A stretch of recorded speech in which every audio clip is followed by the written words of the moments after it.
ហើយចេញនៅ save password ខាងលើនេះគេដាក់ថា save password គេសួរយើងថាចង់រក្សាទុកលេខកូដដែរឬទេ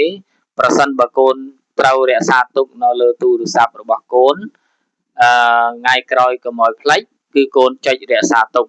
ចុចរក្សាទុកចុច save ណាចុចពាក្យ save រក្សាទុកនឹងទៅអញ្ចឹងនេះគឺកន្លែងដែលកូនអាចចូលបានហើយអញ្ចឹងបើកូនចូលបានហើយកូនគឺអាចប្រឡងបានហើយណាអាចប្រឡងចុចលើឈ្មោះខ្លួនយើងមកចុចលើពាក្យថាតេស្តមកអញ្ចឹងកូនមើលពាក្យថាប្រឡងប្រចាំខែអញ្ចឹងបាទសួស្តីបងប្អូនទាំងអស់គ្នាហើយនឹងសួស្តីកូនដែលនៅថ្នាក់ពីទី1ដល់ទី6លោកគ្រូធ្វើវីដេអូបង្ហាញពីរបៀបដែលយើងត្រូវចូលទៅប្រឡងនៅលើថ្នាលបឋម PLP ហើយយើងចូលតាមបែបងាយស្រួលដោយសារបច្ចុប្បន្នថ្នាលបឋម PLP មិនអនុញ្ញាតឲ្យកូនscan QR code ទេដូច្នេះយើងចូលតាមលេខកូដវិញ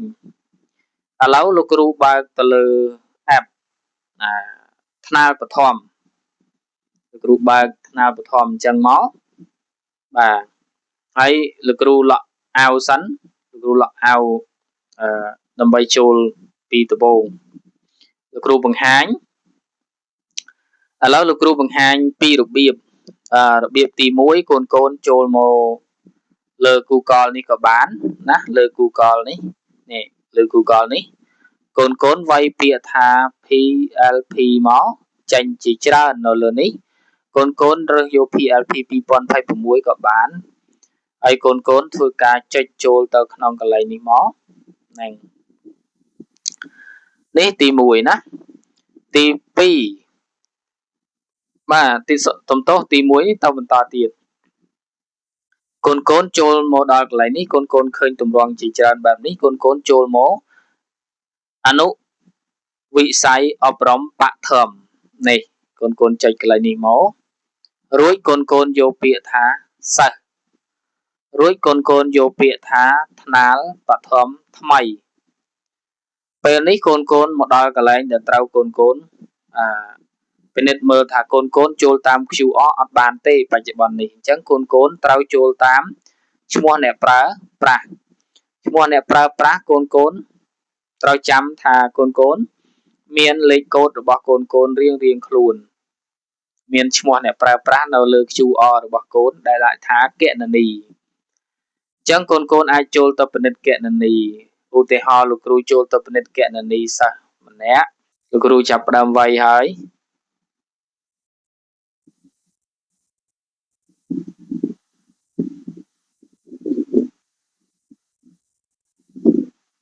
ណាឥឡូវលោកគ្រូបាត់ឈ្មោះអ្នកប្រើប្រាស់ប៉ុន្តែចំពោះលេខសម្ងាត់លោកគ្រូក៏បាត់ដែរដោយលោកគ្រូមិនឲ្យកូនផ្សេងទៀតចូលប្រទេសផ្ដាស់ទេគឺកូនបើលេខសម្ងាត់គឺមានន័យថាពាក្យសម្ងាត់ហ្នឹងពាក្យថាសម្ងាត់គឺអត់ឲ្យអ្នកណាដឹងប៉ុន្តែកូនដឹងហើយដឹងគ្រប់គ្នាហើយរៀងខ្លួនដែលលោកគ្រូបានដាក់ជូនណាហ្នឹងហើយដាក់ឲ្យឥឡូវនេះចាំមើលលោកគ្រូវាយចូលសិនហ្នឹងហើយ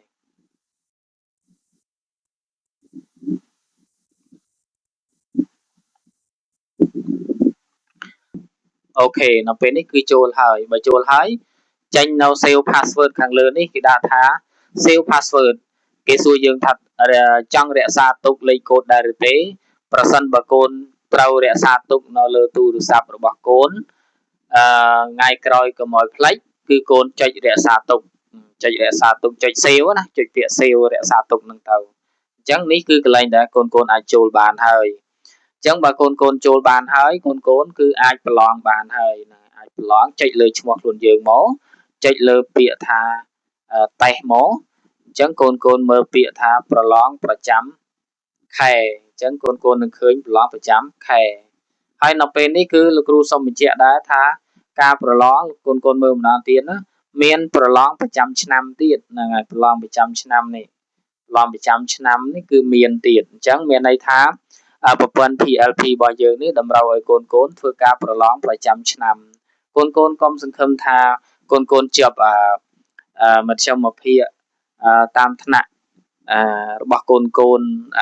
ជាការប្រឡងដោយលោកគ្រូបានដាក់ហើយរួចស្រួលខ្លួនណាកូនគឺកូនត្រូវប្រឡងប្រចាំឆ្នាំនៅលើប្រព័ន្ធ PLP នេះទៀតដូច្នេះហើយកូនត្រូវប្រឹងប្រែងធ្វើម៉េចគឺព្យាយាមប្រឡងប្រចាំខែឲ្យបានគ្រប់ចាប់ពីខែមេសាឧសភាមិថុនាហើយកក្កដាខាងមុខហើយនឹងខែសីហារួចបានប្រឡងប្រចាំឆ្នាំខែសីហានឹងប្រឡងប្រចាំឆ្នាំហើយកូនអញ្ចឹងត្រូវប្រឹងប្រែងបើអត់យល់កន្លែងណាគឺអាចសួរលោកគ្រូបានហ្នឹងហើយអញ្ចឹងកូនត្រូវមើលពីមុខងារប្រឡងនេះឲ្យបានមកចត់ហ្នឹងហើយនេះគឺលោកគ្រូបានបង្ហាញពីវីដេអូនេះហើយបើសិនជាមានចម្ងល់កូនអាចសួរបន្ថែមណាហ្នឹងហើយលោកគ្រូដើម្បីបញ្ជាក់ឲ្យច្បាស់កូនអាចសួរបានម្ដងទៀតហើយបើសិនជាកូនអត់ច្បាស់ទេឲ្យពុកម៉ែហើយប៉ាម៉ាក់អីគឺចុចសួរមកតាមក្រុម Telegram របស់កូនហ្នឹងហើយអរគុណច្រើន